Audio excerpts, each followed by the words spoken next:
juga sudah mestinya, cuman memang pemerintah Saudinya masih minta mundur karena nanti selesai, tapi 2017. Karena efeknya begini, ketika bicara soal antrian jamaah haji yang sangat lama Pak, ini berbondong-bondong warga Indonesia biasanya untuk melihat Ka'bah mereka larinya ke umroh kan, ke umroh. Sementara kita tahu bahwa ternyata penyelenggara umroh ini juga sebetulnya banyak sekali masalah gitu. Kemarin beberapa waktu lalu kita sempat mendengar kabar bahwa ada jamaah umroh kita yang sempat terlantar di sana karena jamaah umroh Cengkareng ya. Iya betul. Jamaah umroh sampai di Thailand aja ada. Jamaah umroh sampai di Changi saja. Nah, jadi persoalannya tidak hanya umroh sampai di Changi gimana? Persoalannya tidak hanya haji tapi umroh juga ternyata bermasalah. Niatnya baik sebetulnya tapi kemudian mereka menjadi korban.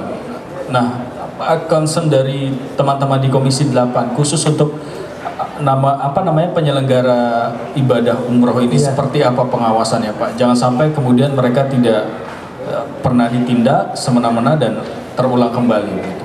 Kalau tentang pengelolaan keuangan ibadah haji sudah ada undang-undangnya 34 2014, tetapi tentang penyelenggaraan umroh ini masih menggunakan undang-undang lama, undang-undang 13 2008 ya, tentang penyelenggaraan ibadah haji. Namanya juga ibadah haji. Umrohnya itu jadi salah satu pasal saja, pasal 43 tentang penyelenggaraan umroh. Nah, ini sehingga mungkin pemerintah juga abai. Nah, kita sebut apa begitu karena memang banyak masalah. Mereka bergerak ketika ada masalah, jadi tidak sejak awal ditata. Inilah yang perlu masukan karena sekarang ini sedang dibahas undang-undang revisi undang-undang 13 2008 tentang penyelenggaraan ibadah haji. Nanti bukan penyelenggaraan ibadah haji, tapi undang-undangnya namanya penyelenggaraan haji dan umroh. Iya, satu paket lebih seksi sebetulnya. Iya, nanti mungkin makanya ini penyelenggara umroh saya kira supaya ini menata, bukan menghalangi atau bukan menyulitkan. Jangan sampai regulasi ini tidak membuat kita menjadi semakin rapi, tapi ini menjadi menyulitkan. Jangan sampai menyulitkan. Maka saya kira yang tahu bahwa Bapak penyelenggara itu butuh berapa lama untuk bisa mempaketkan satu undang-undang itu antara umroh dan ini sudah masuk prolegnas prioritas. Jadi 2015 ini harus selesai. Jadi sebelum jangan Desember lah, masuk segera lebih bagus gitu ya. Kalau ada masukan-masukan silahkan ke Komisi 8 karena saya udah kesini bisa saja lewat saya bisa saja lewat saya, apapun tertulis atau mungkin apalah gitu, tidak tertulis juga bisa, asal mungkin yang prinsip-prinsip mungkin sekali lagi untuk supaya tidak ada hal yang tidak kita inginkan. Karena kalau ibadah haji itu dikeluhkan di dalam negeri karena calon jemaah haji yang mengeluh, mungkin begitu. Tetapi oleh pemerintah kerajaan Saudi itu disanjung penyelenggaraan ibadah haji dari Indonesia itu luar biasa oleh kerajaan Saudi. Tapi kalau umroh masih dicela. Ya, jadi kalau umroh itu masih dicela. Dicelanya kenapa? Dicela bukan karena kebaikan, yang baik-baik nggak diperhatikan.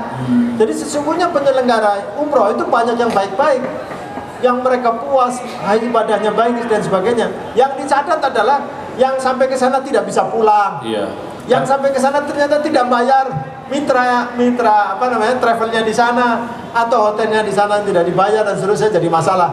Kan dideportasi ya. Iya, atau karena memang juga travel ini menjadi agen penyalur TKI juga, modus juga. Kan banyak seperti itu, Pak. Nah, ini wallahualam kan padahal kan banyak dulu ketika duta besarnya Ustadz Salim Segaf Al-Jufri itu saya pernah dengarkan itu memang PJTKI banyak juga yang memberangkatkan ke sana, mereka visanya visa umroh tapi one way traffic sampai sana kemudian sudah selesai, nggak ada pulangnya jelas. Sekarang ini kan visa diberikan kalau ada kejelasan kapan pulang kan gitu. Sekarang ini baru sekarang lebih tegas ya, dulu nggak ada. Jadi kalau ada orang mau keluar, kemudian kapan pulangnya, itu ditanya kapan pulangnya. Kalau perlu tiketnya. Ini nggak jelas dulu, sehingga mudah-mudahan nggak ada lagi yang di bawah jembatan pada nongkrong lama sekali sehingga akhirnya ternyata dan memang nunggu dideportasi, nunggu pulang supaya pulang kapan, pulangnya dideportasi itu kata, dan itu ribuan, luar biasa. Nah ini sudah mulai mestinya berkurang, tetapi ini masih ada kan, kemarin ada yang seperti itu, jadi begitu ini. Baik, jadi harapan teman-teman semua, harapan saya juga mudah-mudahan satu paket ini bisa segera terrealisasi.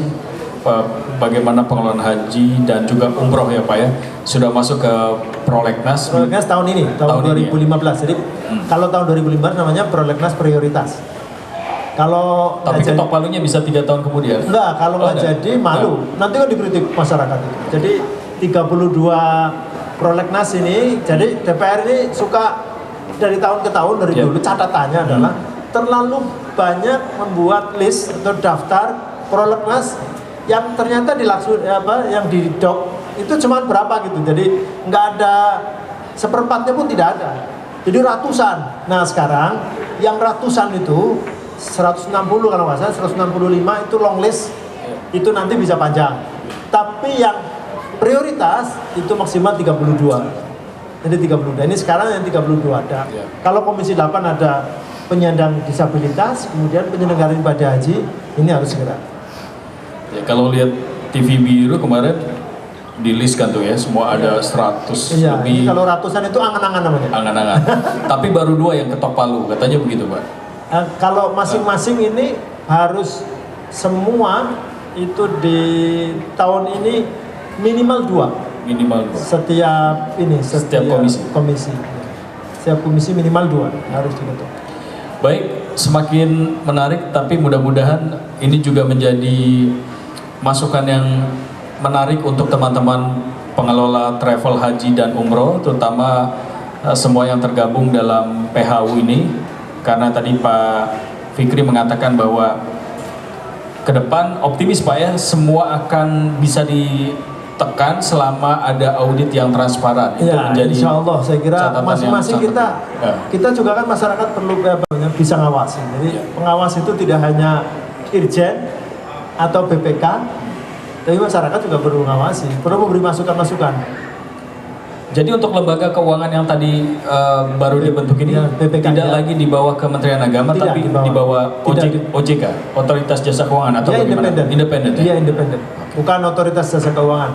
Dia bisa bekerja sama, dia bisa bekerja sama dalam hal pengelolaan, misalnya ini dananya apa enggak, tapi nanti secara syar'i dia harus mengkaji dulu, nggak sembarangan, nanti juga dikritik oleh para ulama kan.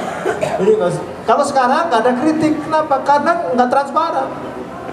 Jadi DAU kenapa tiba-tiba masuk penjara aja begitu aja.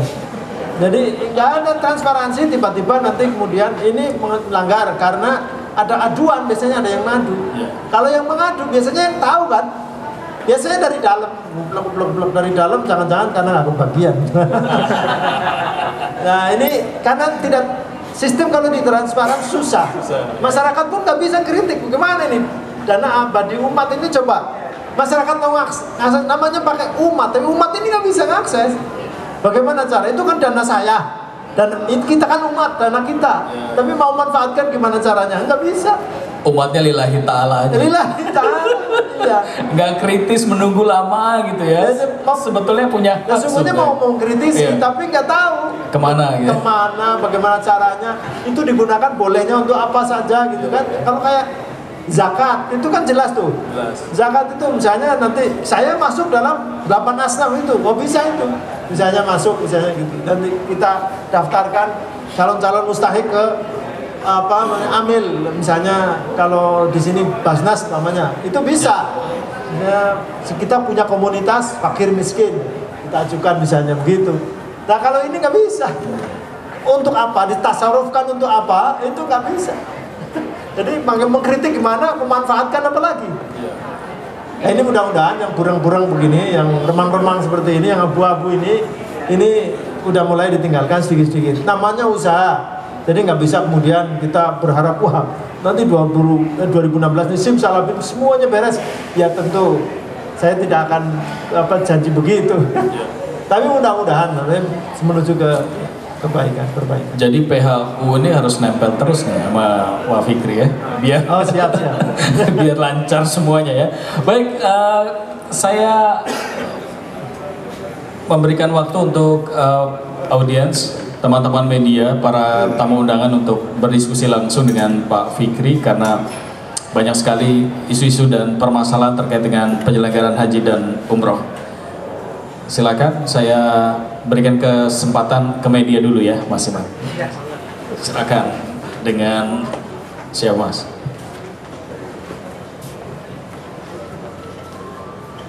Selamat pagi, nama saya Ari dari Radar Pena. Bapak, menurut riset dari ICW bahwa ada beberapa informasi dari Kemendak yang tidak dipublikasi kepada masyarakat mengenai biaya haji. Jadi ada sekitar 3,7 triliun dana tabung haji yang disubsidi kepada para jamaah tahun ini. Artinya para jamaah setiap satu orang dari 1.500 berapa itu dapat subsidi 24 juta. Sehingga bagi masyarakat yang sekarang menerima informasi bahwa ada penurunan sebesar 500 itu sebenarnya adalah ada subsidi 24 juta itu dari dana kalkulasi dari tabung haji tadi. Sehingga dari kalau kita bisa melihat indirect cost tahun ini itu meningkat 10 US dollar dibandingkan tahun lalu. Jadi kalau kita ngelihat sekarang biaya BPIH-nya sebesar 2.000 berapa, indirect cost-nya bisa naik kayak gitu. Jadi kayak cuma dibalik aja. Ini gimana Pak tanggapannya untuk kedepannya kayak gitu?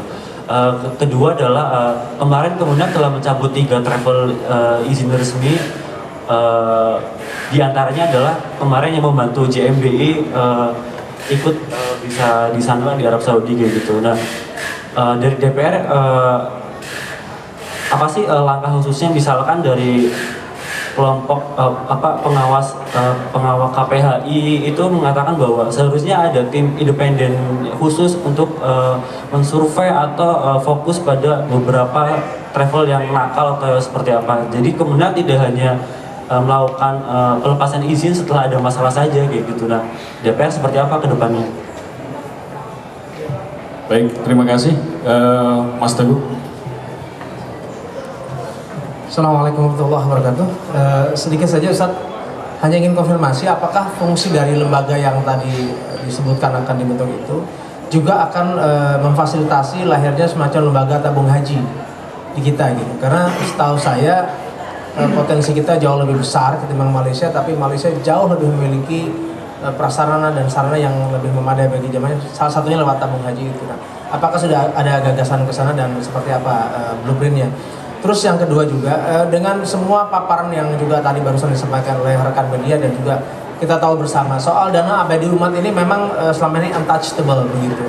Bahkan ada dugaan-dugaan bahwa penggunaannya pun juga tidak transparan, salah guna dan sebagainya.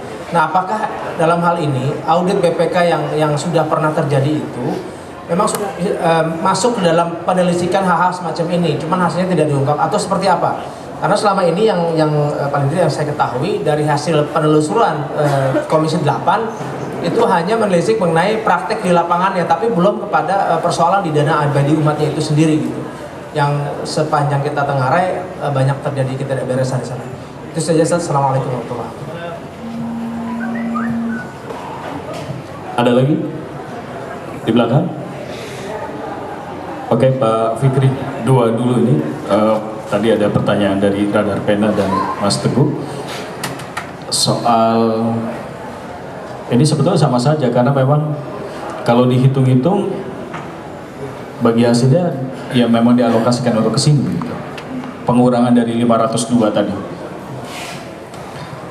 Jadi benar Pak Mas Ari ya, Mas Ari.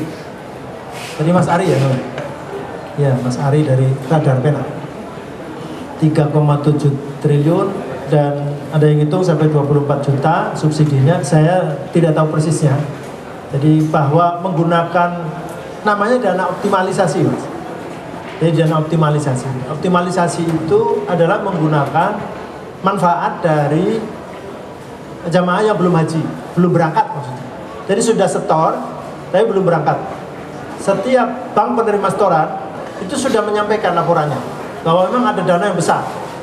Totalnya apakah 3,7 triliun atau tidak, ini belum kita rekap. Mungkin kalau ICW punya data, totalnya dari beberapa, karena banknya kan tidak cuma satu. Ada Bank Syariah Mandiri, ada Bank BRI Syariah, dan seterusnya sekarang. Tapi bahwa indirect cost banyak memanfaatkan itu, ya. Kemudian ini naik 10% apa segala macam. Naiknya maunya dia tinggi sekali. Dan ini akhirnya disisir oleh itu yang kemudian sampai pagi oleh Komisi 8. Komisi 8 ini kan sesungguhnya pejabat politik, pengawasan nggak sampai teknis. Ini sampai bahasa Jawanya itu teridik gitu. Kecil-kecil itu satu-satu di ini sampai ini baju seragam, kemudian 40 orang yang diutus di sana pakai itu semua. Jadi tidak untuk haji, untuk para petugas ini. Itu kita coreti semua. Jadi kalau mau mengikuti penyelenggara dan panitia dan namanya Kementerian Agama, maka lebih dari sekarang. Jadi saya lupa angkanya. Jadi hasil penyisiran Komisi 8 itu ya tidak kurang dari, kalau hampir 1 triliun, 900 miliar lah. 900 miliar. Itu satu dan itu dikeluhkan memang. Nah, kita nanti khawatir kalau ini gara-gara Komisi 8 ini kemudian akhirnya pelayanannya menjadi, kan dicurigai begitu. Pelayanan nanti jadi buruk. Nah, maka ketika kita pelayanan dasar, hal-hal yang dasar itu kan tidak dilakukan oleh panitia, sebut saja Armina, itu oleh muasasah. Sama sekali kita tidak menyentuh. Jadi tidak sampai ke situ. Jadi kayak Armina itu sampai juga catering. Kita tahu kok. Satu porsi di Medina itu bayarnya 12 real. 12 real, satu porsi, satu kali makan. Tetapi kan itu kontraktor besar yang melaksanakan di subkontraktor. Subkontraktor itu ada yang dibayar 7 real satu kali makan, ada dibayar 5 real satu kali makan.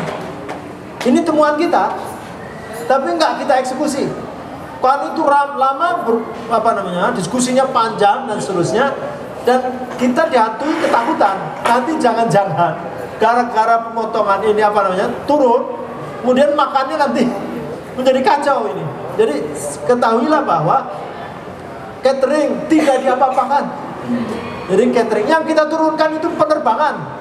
Dan penerbangan, masa penerbangan mau pelayanan nanti nggak sampai Medina gitu kan, nggak mungkin. Apa turun di jalan kan pakai payung atau gimana kan nggak bisa. Udahlah, insya Allah semuanya sama gitu, pelayanan sama. Jadi kalau kemudian yang paling prinsip paling bisa harus ditekan, dan haji itu kan dilayani sepenuhnya itu kan ketika Armina itu ya, ketika di Arafah, Muzdalifah, kemudian di Mina, Jamarot itu kan, di Jamarot itu tidak disentuh. Sekali lagi ini kalau kemudian nanti ada di sana, ini gara-gara Komisi 8 menurunkan biaya ibadah haji ini, di sini kacau ini misalnya. Oh nggak bisa, tidak bisa, itu tidak disentuh, masih aja biayanya juga masih. Nah kemudian Pak Mustafa Jarmanhuri, Syekh Mustafa Jarmanhuri memang mengajukan kalau bisa jangan sama. Misalnya biaya makan, satu kali makan itu 15 real. Itu kalau bisa, karena beberapa tahun itu nggak pernah berubah. Toh pakainya real itu tetap stabil ya. Itu real itu tetap zaman tahun berapa itu saya haji juga sama.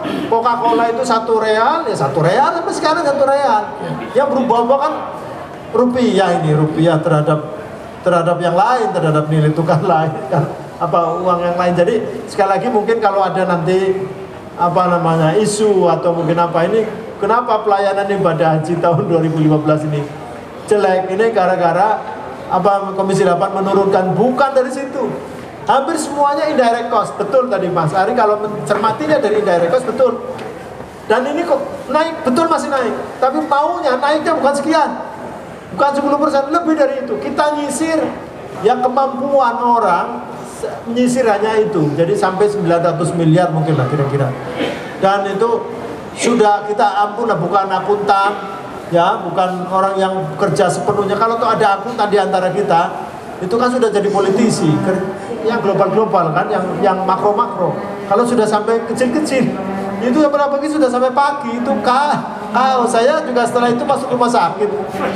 Iya, saya kena meskipun katanya DB, tapi 9 hari saya masuk rumah sakit.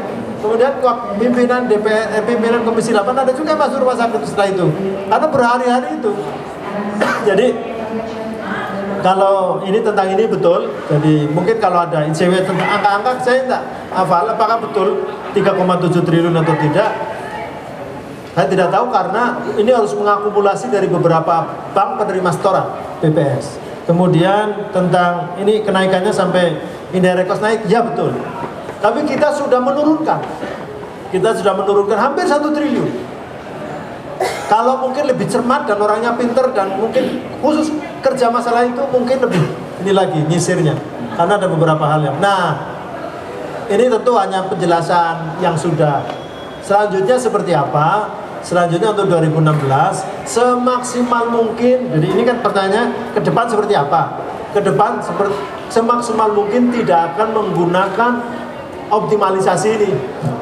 Ini perlu dicatat. Ke depan semaksimal mungkin tidak akan menggunakan dana optimalisasi. Dari mana? Dari APBN. Jadi tidak membebani jamaah. Atau karena kita nggak pernah pamitan, kita nggak pernah tanya apakah boleh uang Anda yang berkembang karena ada bagi hasil kita gunakan untuk penyelenggaraan, nggak pernah kan? Jadi jamaah haji, calon jamaah haji tidak pernah ditanya boleh nggak bunganya itu kita manfaatkan untuk penyelenggaraan, untuk panitia, nggak pernah. Paling ngedumel Pak ya. Paling ngedumel, paling nyumpain ya. Ngedumel itu yang tahu. Yang nggak tahu, yang tahu lillahi ta'ala. Lillahi ta'ala, karena mau dapat surga. Iya, jadi ini tentang yang pertama. Kemudian yang kedua tentang travel itu. Yang di tim independen yang investigasi travel kita. Ya terus terang saja memang DPR masih juga sama responnya seperti Kementerian Agama. Jadi setelah terjadi baru kita gelagapan, kita nggak tahu juga. Jadi kalau dianggap kurang perhatian, nah oleh karenanya ini yang akan komprehensif mengatur adalah dari regulasinya kan, undang-undang diatur dibahas di DPR. Jadi sesuai dengan fungsi DPR. Fungsi DPR kan legislasi, budgeting dan controlling. Nah, dari mana? Dari dari regulasinya, di legislasi. Jadi ini mudah-mudahan revisi Undang-Undang 13 2008 ini mengatur lebih banyak dan lebih, nanti tidak ada travel-travel yang nakal itu. Kalau investigasi kan nanti lembaga lain bukan DPR. Jadi ke mana? Ya ke kepolisian dan sebagainya. Ini saya bukan niru jawabannya Dirjen PAU ya. Dirjen PAU jawabannya begitu. Kalau sudah begitu itu bukan Kementerian Agama, tapi polisi katanya. Tapi yang lapor siapa kan? Mestinya laporan Kementerian Agama. Jadi ini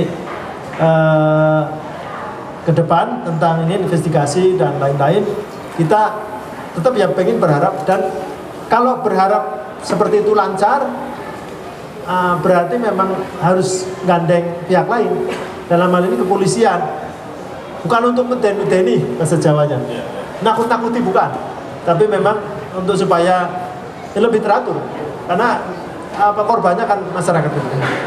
Dan kemudian yang Pak Teguh ini,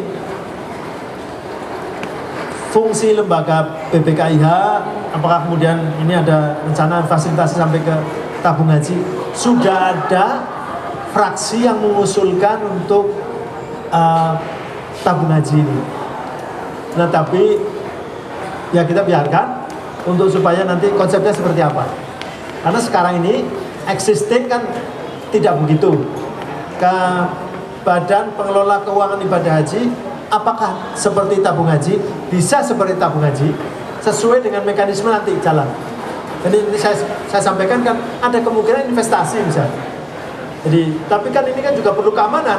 Dan investasinya bangkrut kan bahaya lagi di BPKIH. nanti uangnya umat ini.